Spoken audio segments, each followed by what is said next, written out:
Good morning, my friends, wherever you may be in the world today. Alan Clements here from Maui, Hawaii, the occupied islands here in the middle of the Pacific by the United States of America.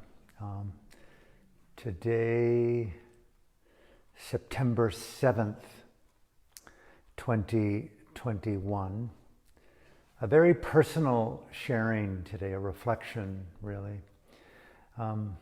Feeling it very deeply. The gift of Burma, this extraordinary culture.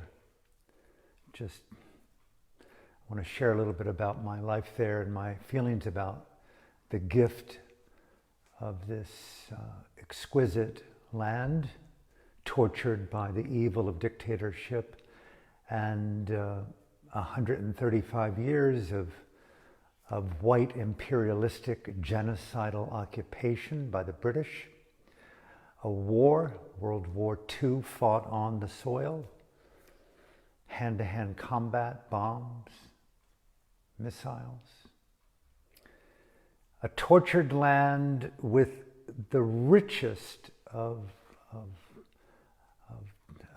I want to use the word Dhamma, but not just Buddhist Dhamma, the intelligence of inhabiting consciousness to illuminate the finest qualities of mind and life, Dhamma, illuminating the finest qualities of mind and life, Dhamma, Dharma, spirituality, religion.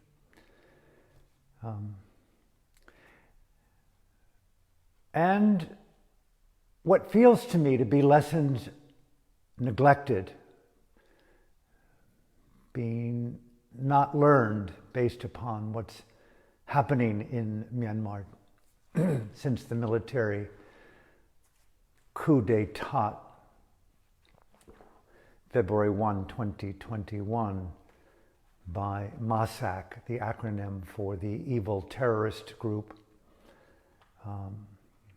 run by Burma's Pol Pot, Ming Online, a war criminal wanted in The Hague for crimes against humanity, a Hitler-like figure driven for whatever reason by the toxicity of ignorance, narcissism, and an unbridled conceit and pride, a hatred for life and himself and his family.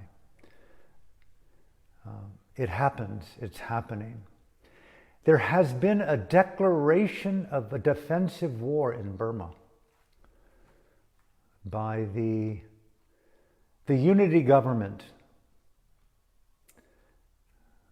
the elected officials unifying as best as possible under this tragic circumstance of Ming Online and the state administration councils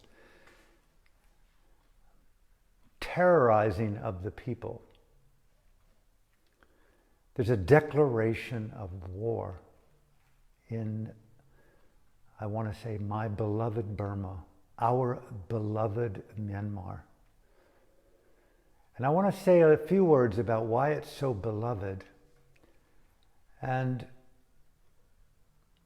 you know, my dear friend, ally, mentor, sister in the Dhamma, in revolution, she and I both long-time students of the Venerable Sayadaw U Pandita. We have so many mutual friends in common. These aren't just friends. These are really soul allies. This is the truest sense of mentoring in my life. From the women and the men in Burma, U Tin U, my 93-year-old guru, mentor, brother, fellow monk, former political prisoner, founder of the National League for Democracy, mentor to Aung San Suu Kyi and so many other revolutionaries, former general of the army, a convert from dictatorship to nonviolent activism. So many of these breathtaking people. Aung San Suu Kyi is you can't find her name in this week's news, and yet she's on an Orwellian trial in an undisclosed location somewhere in her native country of Myanmar by the Orwellian evil dictator Min Aung Hlaing. Going through the machinations of being in a courtroom, in a military tribunal with lies, and going through the lie process as if there's some type of lawfulness to the lie. To me, that is the height of perversity. Okay. And we're dealing with a lot of perversity in our lives right now. I use the word very carefully in the title of today's sharing. Lessons not learned, essentially, in Burma. And I'm going to explain what I think are those lessons that aren't being learned. In a world that's teetering on collapse. I could get down with this and talk about some of the connections that I have in my own mind and research with why I say we're in collapse. I'm not saying hopelessness. I'm a true, I feel, die-hard warrior in my own humble way with the tenacity. You don't want to fuck with me, I'll eat your leg off. The tenacity to continue to push lies out of my life and people who lie. People who live by deception and betrayal and arrogance and deceit and domination and apartheid and xenophobia and oppression. I want to push those people out. There's a declaration of war in Burma today. I'm wondering if this isn't going to be a declaration of war among activists worldwide on the globalists, the elites, the oligarchical pharaohs of the planet as they may see themselves, whether it be in Silicon Valley or Wall Street or Washington or Downing Street or any other capital city, home of a prime minister or a president.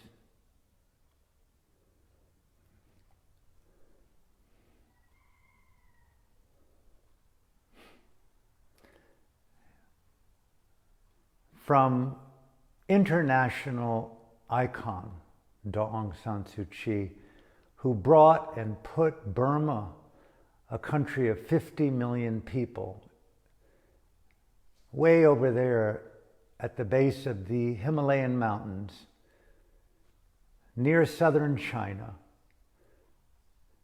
touching Tibet, bordering Thailand and Malaysia, and India in the north, the Bay of Bengal, the Andaman Sea, an exquisite country that Kipling described as the pearl or the ruby of the Orient, a land the size of France, 135 different ethnicities, with a radical organic harmony over, 4,000 years of recorded history. And then Winston Churchill's father, the Governor General of India back in the 1800s, decided to do his imperialistic attempted steal of a nation. Just like China's bioweapon-driven, nuclear-armed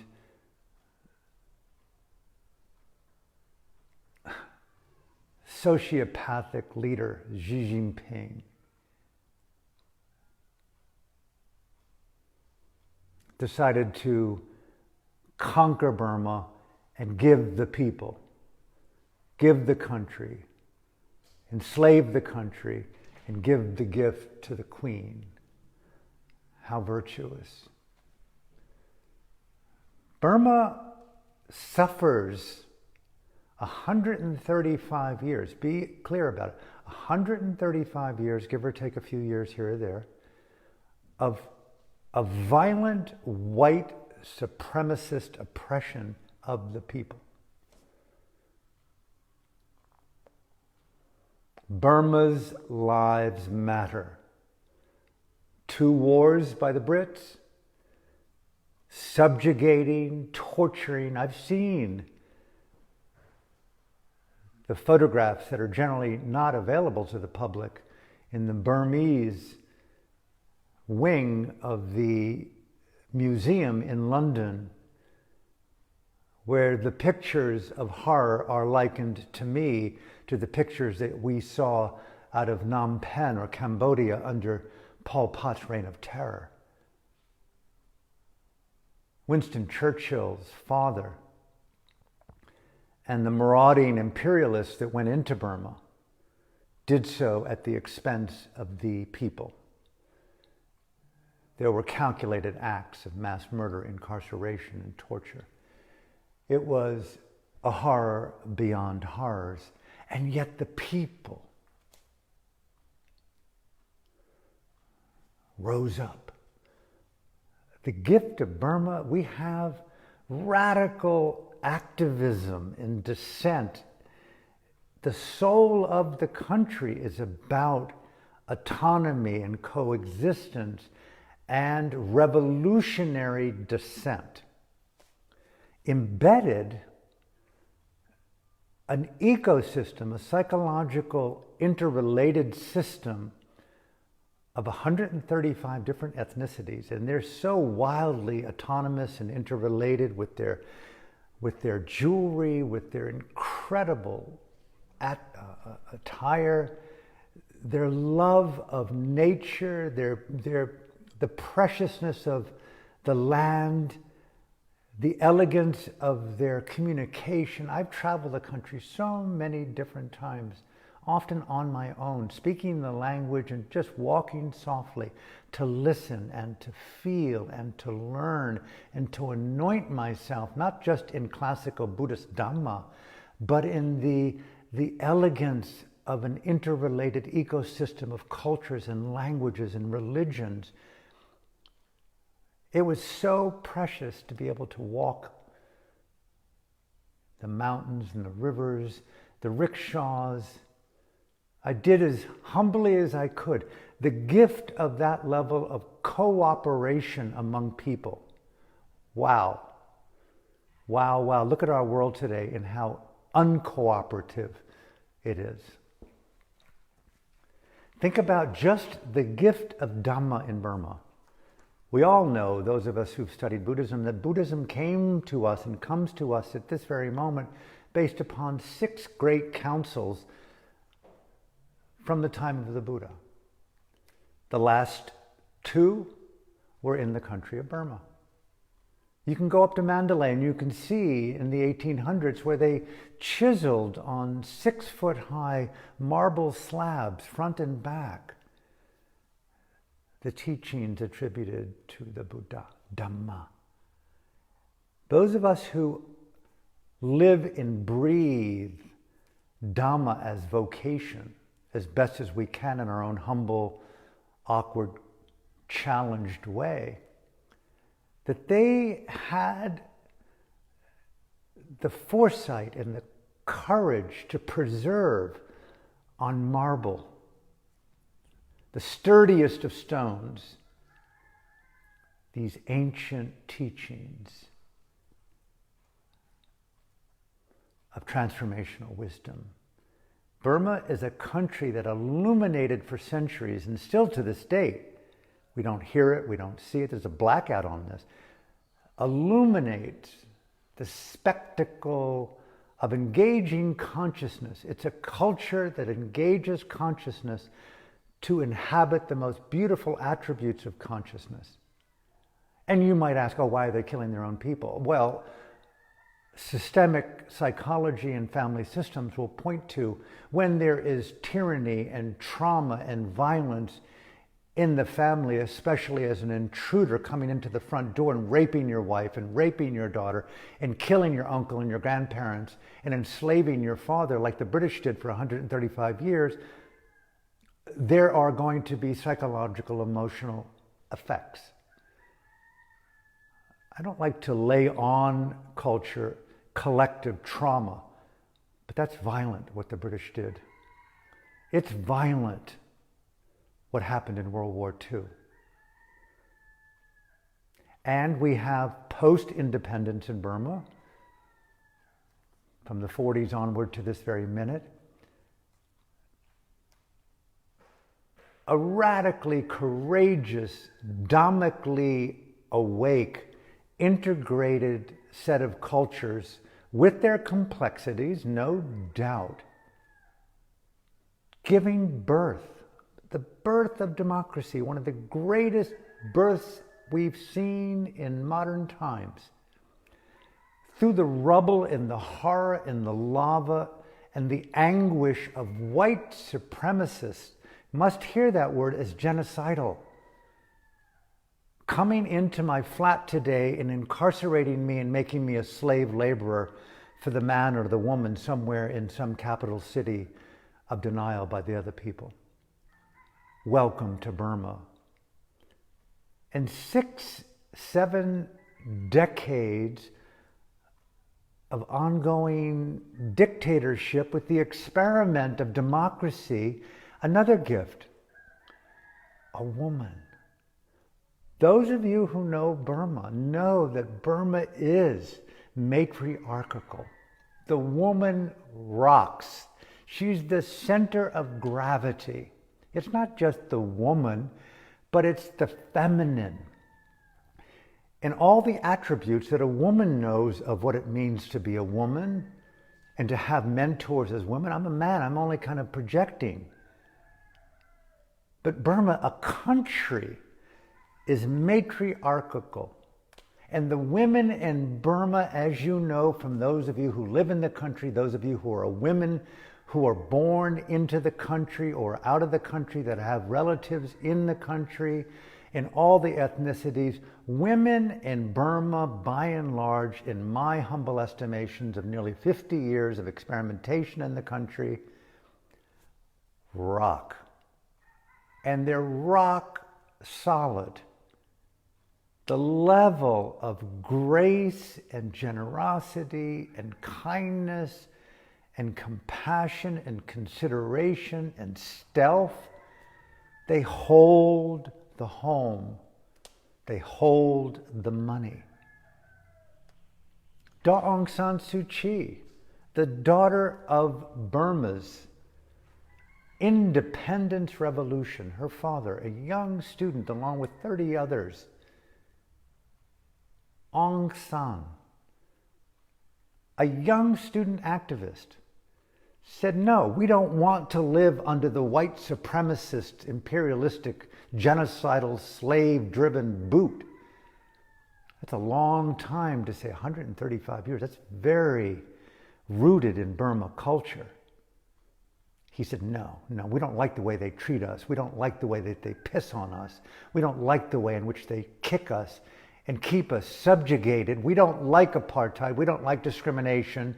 We don't like to be oppressed by the outsider. If they had decency, yeah, let's cooperate. But no, they didn't have decency. Xi Jinping does not have decency. The Taliban lacks decency. Masak in Burma lacks decency.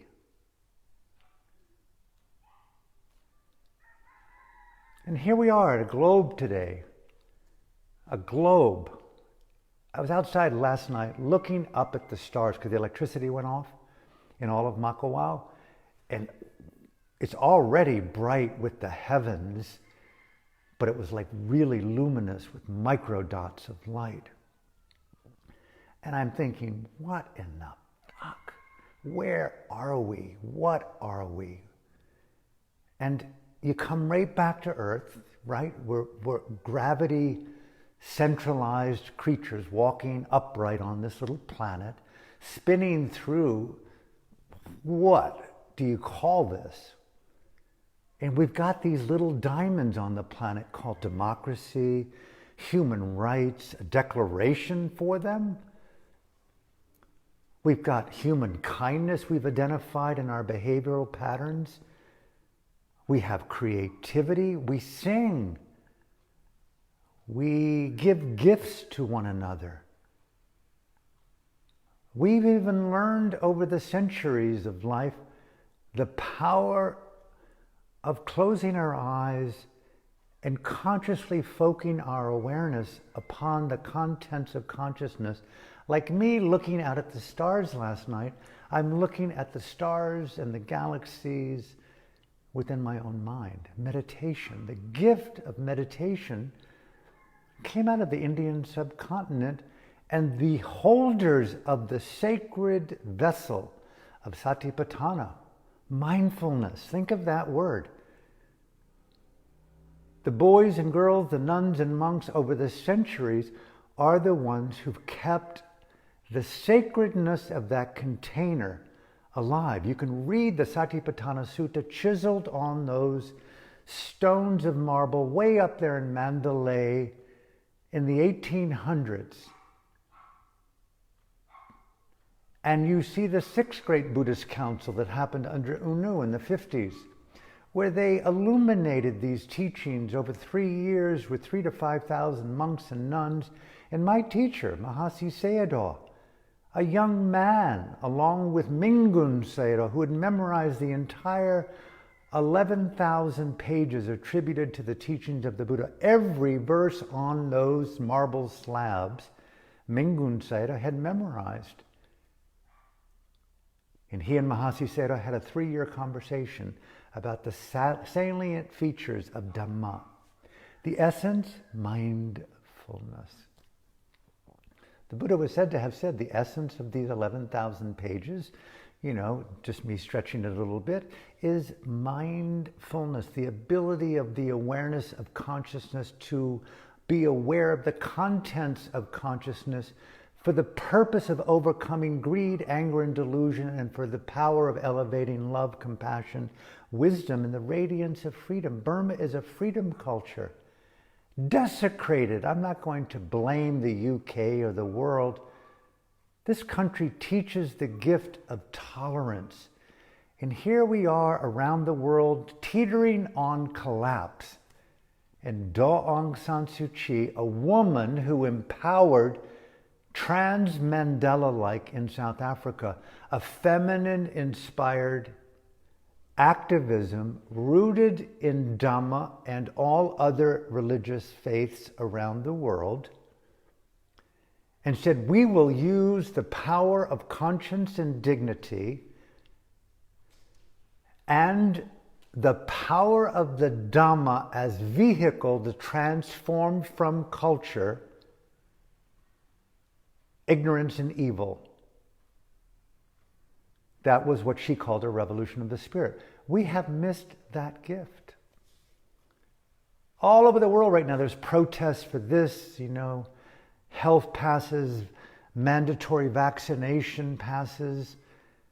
Who knows, as we're all beginning to talk when we gather together at dinners and lunches and walks at the beach, and moments on the phone and text, we're concerned. We should be concerned, rightly concerned. There is the rise of the Belt and Road Initiative attributed to China's CCP and stewarded by the sociopic, bioweapon-driven, nuclear-armed Xi Jinping of China.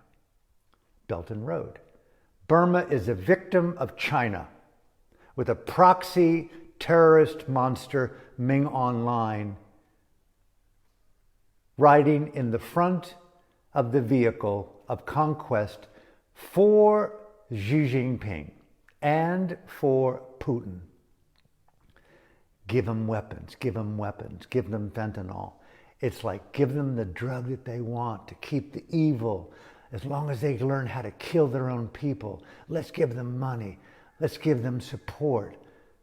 Let's even veto everything at the United Nations Security Council and claim that we don't want to intervene in the autonomy of another country.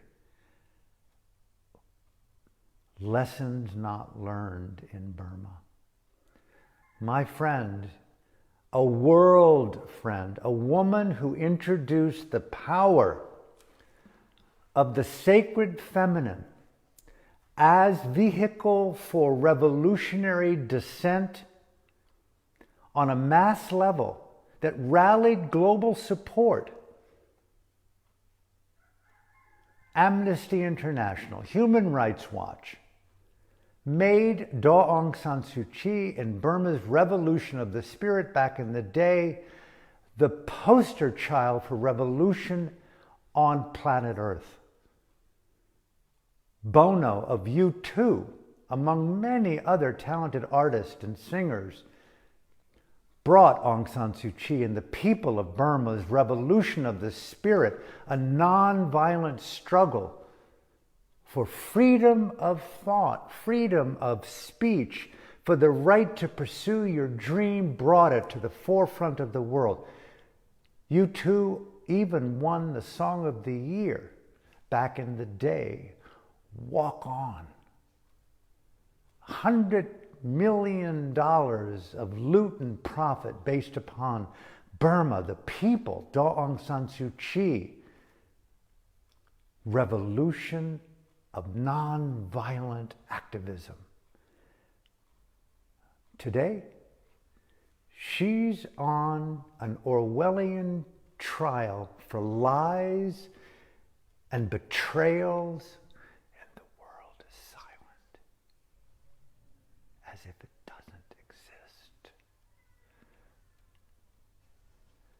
Through the machinations of misinformation and mind control, Xi Jinping and Putin, the oligarchs, took George Orwell's 1984 and says, guess what? We got a playbook that we're going to reinvent what manipulation of the mind means. And Xi Jinping and Ming Online and Tan Shui and Putin and other primary publicists underground around the world created a paradigm of misinformation about Daw Aung San Suu Kyi and about the people in the civilian government and about Dhamma in the country, and all of a sudden rolled out global lies to the point where they even had good people like Bono of U2 and thousands of other artists and even Nobel laureates and leaders around the world condemning the lady, therefore throwing the people under the bus of Xi Jinping and the evil terrorism of Mossack. And now today we're seeing around the world the misinformation, the distortions of big pharma, the vaccinations and the adverse effects that are being canceled if you talk about the deaths or the strokes. We're beginning to understand misinformation, mind control on a global level as the world teeters on collapse. A lesson not learned from the people of Burma and Daw Aung San Suu Kyi. We have revolution, we have feminine-inspired nonviolent activism, we have radical dissent to overcome white supremacist genocidal occupation.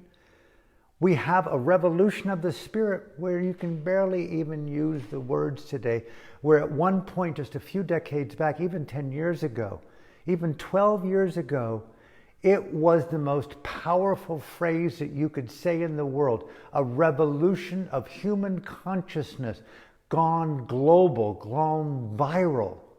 And right now today, narrow. Burma, Aung San Suu Kyi, who, what?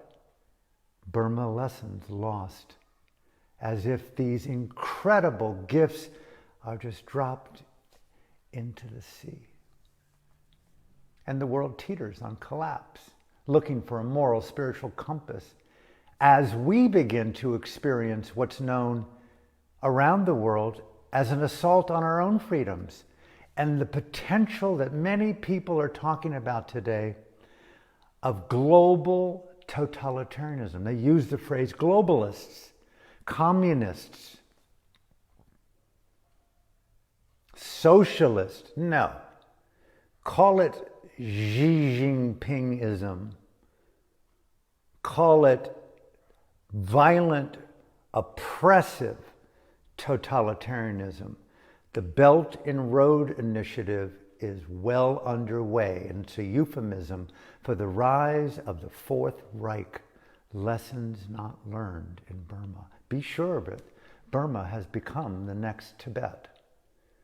Oil, money, pipelines from the Bay of Bengal, the oil and the gas, giving the epic evil empire Mossack millions and millions monthly to channel that black gold into China to keep the undulating consumption, pulsation of industry and coal plants moving forward in the Belt and Road Initiative of totalitarianism worldwide.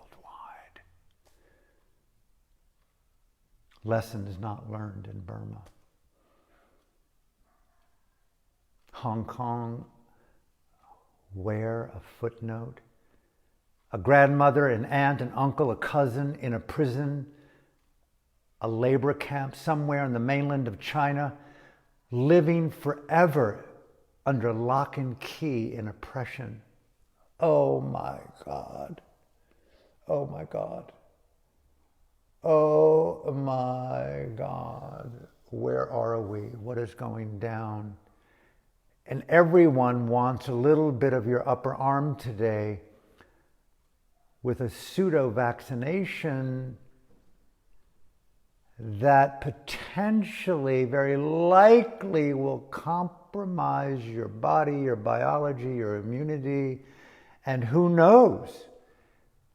Are we looking at a Belt and Road and a hypodermic needle initiative?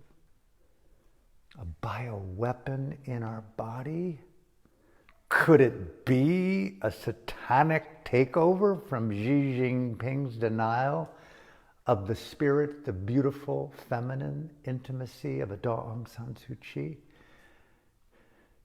So many people dare not even use her name out of fear that they're in collusion with someone who's fallen from grace. You could not be further from the truth. You have been manipulated, just like big pharma and big government and big Wall Street and big social media are manipulating us right now. But dissent, a lesson in Burma, they've declared a defensive war. It says, Ming Online, your Mossack are in the sights of our justifiable conscience, just like General Aung San, Da Aung San Suu Kyi's father, the heroic independence freedom fighter who was assassinated but delivered the country out of the hands of the British Empire. Burma today is inhabiting their General Aung San. Just like Nelson Mandela led the ANC out of 100 years of nonviolent activism and led it into the selective use of a defensive war against the white supremacist apartheid regime in South Africa. Lessons not learned in Burma. We threw Burma under the bus. The UN did, Biden did, all prime ministers and leaders around the world, ASEAN did, But the people of Burma did not say, okay, they stood up. They're standing up. A lesson learned. They're saying no matter how dark it gets, you cannot strip my freedom from my heart. That's the message that I hear coming from Burma, Myanmar. The war is on. Is it a lesson that we need to learn in our own lives right now? Is the war on in our own lives? Is that too severe? I've said now for the last couple of months, and I'm engaging it more fully, I'm writing a film, a sonic hymn called Raw War, Extinction X-rated. It is going to be so simple, so radically understated, with a potent message as close to my heart as I can get. And should I stay alive to create it, I will do it to the best of my ability. Why I bring this up? Because it's from the people of Burma where I have been inspired.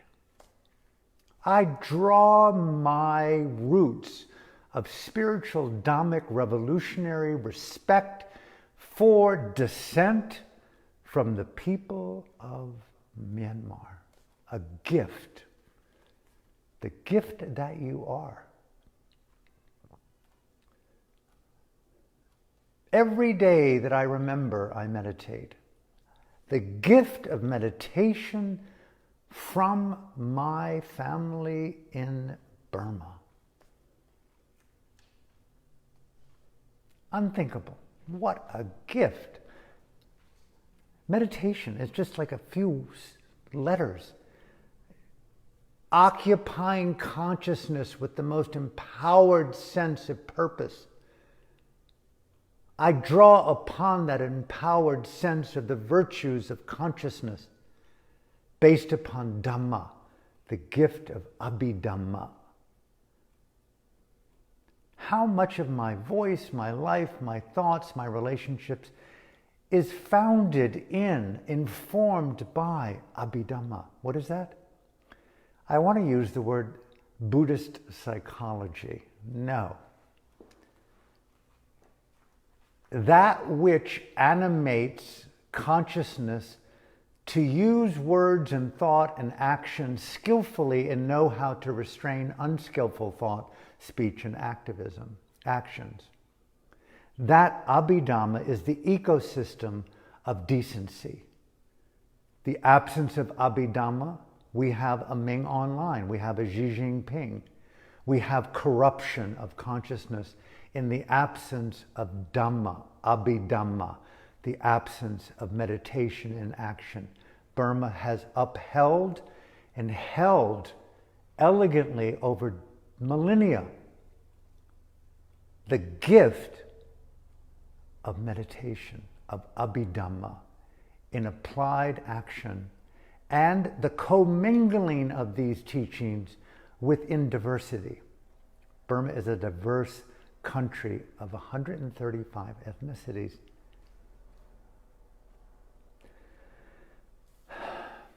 The last point, and I could go on, maybe I'll continue tomorrow.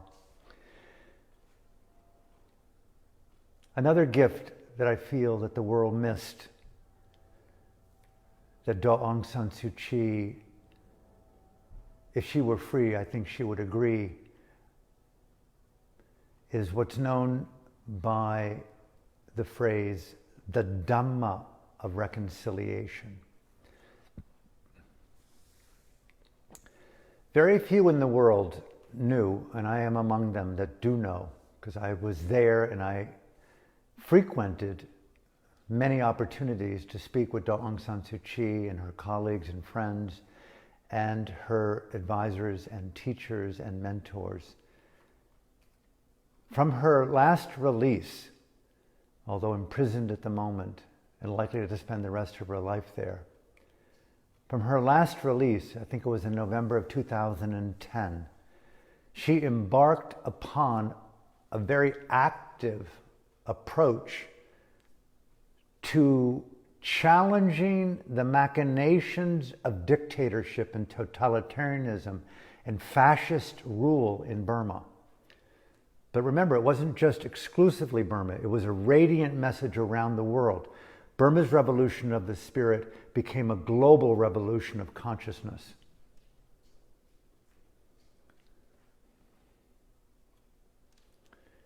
And within that approach, because she, as woman, as activist, as politically elected leader, and as a very elegantly embodied, in my humble opinion, an elegantly embodied meditator and an activist informed by Dhamma, but not exclusively Buddhism.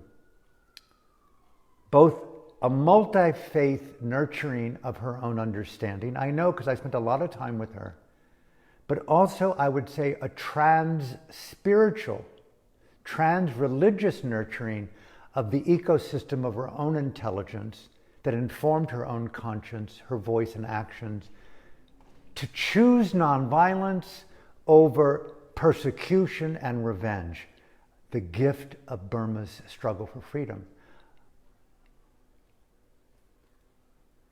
An approach to abject tyranny that isn't punitive to the enemy. So unthinkable. And it's no wonder that the world was not able to see the gift of Burma's Dhamma or Dharma of reconciliation, which was primarily the soul print, the mind map of Aung San Suu Kyi, the NLD, and the people of the country. They're not only forgiving, they are so resilient and accepting because they embody the archetypal mother. That's why Burma is a matriarchal society. It's an archetypal feminine. It goes beyond just woman here. It goes into, no matter what you do, child, we will not reject you, enemy. We are a family of relatives of human life. The gift of Burma. So rad. That Dharma of reconciliation went unnoticed in Burma, just very much like the spirit of revolution, or the revolution of the spirit in Burma went largely unnoticed. But the Dhamma of reconciliation, now 12 years down the road, I realize that it was completely so far ahead of its time that no one understood it. And therein lies how Aung San Suu Kyi and the people of Burma were abandoned in their approach to radical, inclusive, nonviolent activism that embraced enemy as friend. Reconciliation. They sat in the parliament with people who tortured and raped their own family and did not take a position of defiant ridicule, defiant demonization, even of those monsters. I interviewed them. They're in our books, Burma's Voices of Freedom. Read their words. Epic gifts as the world teeters on collapse.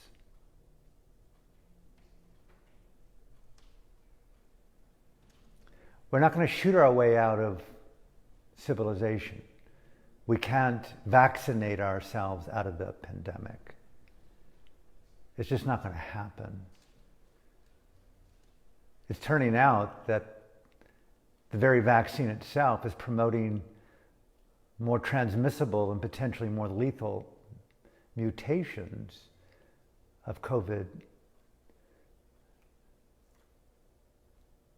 And therein lies the teaching, is that Burma chose a non-violent approach for decades, led by the men and women infused by Dhamma and spirituality, gifted by the courage of so many radical revolutionaries, including, of course, Aung San Suu Kyi and so many others, and to gift the world with, let's talk about it.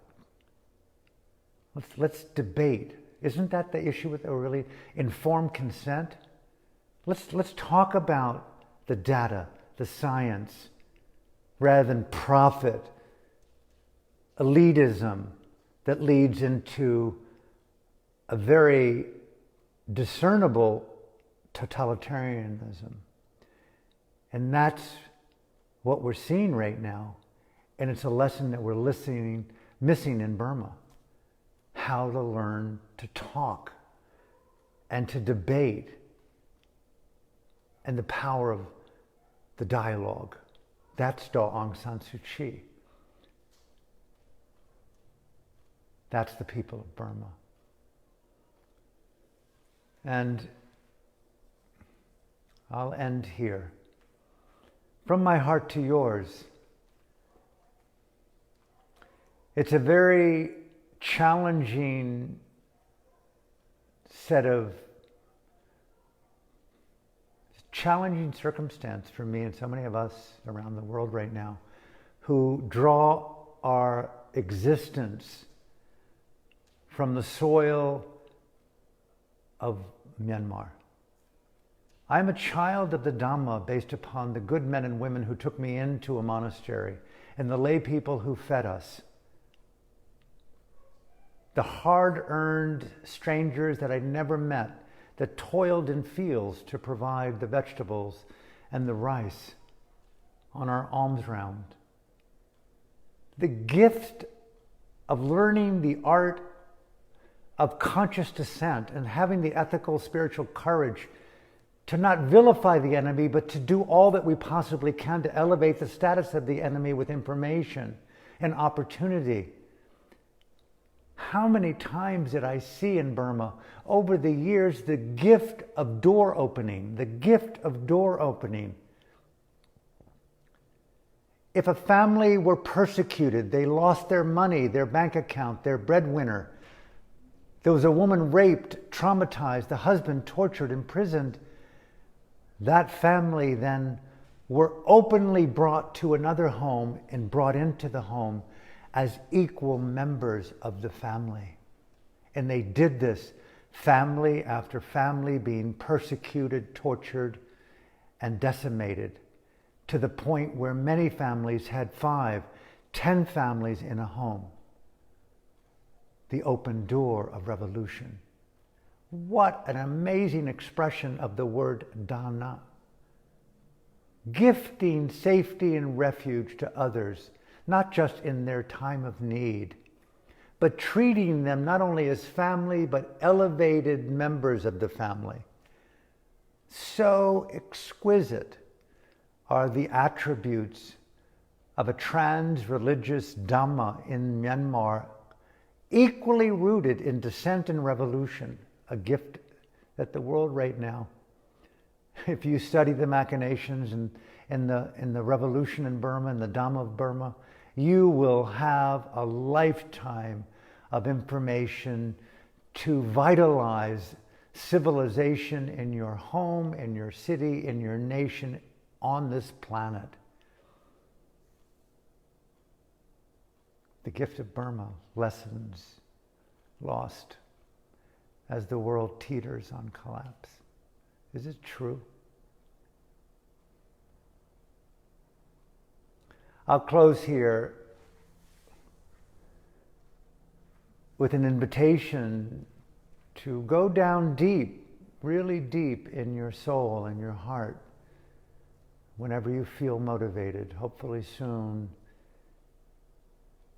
and feel that our existence is the result of many women and men who we do not know, who stood up in their own little way, in their own at times heroic ways, to fight for the liberties and the freedoms that we enjoy that are being taken from us? No. The attempt to take them from us.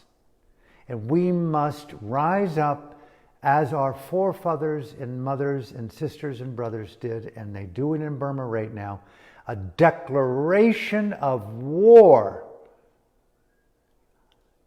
Our freedom is not yours to take. May I invite you to invite me to invite our friends to stand in sonic, digital, epistemological, etymological, spiritual solidarity, worldwide, trans-cultural, trans-religious, trans-hierarchy. Let us embrace in our love of mutuality, harmony, unity, and freedom the universality of these qualities and scream out the power of informed consent, freedom of choice, sovereignty of family, mind, body, and of culture, and let us declare war on totalitarian psychologies everywhere, including in our own mind and heart if we see them. A revolution, a resurrection of a global struggle for freedom, a spiritual revolution that exceeds religion, that studies through meditative engagement the machinations of consciousness that denigrate and the qualities of consciousness that elevate. And in this global revolution born from the people of Burma, may we join in solidarity today and turn this world around and give freedom everything we've got for the future of freedom, for the future of life, for the sanctity of this very universe that we inherently live in by birth.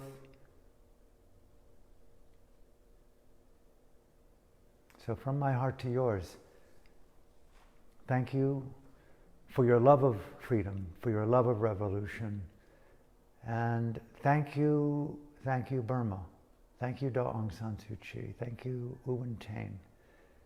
Thank you all the men and women who've died, all of the thousands incarcerated, being tortured, the attempt at genocide of democracy in Burma, and the declaration of war.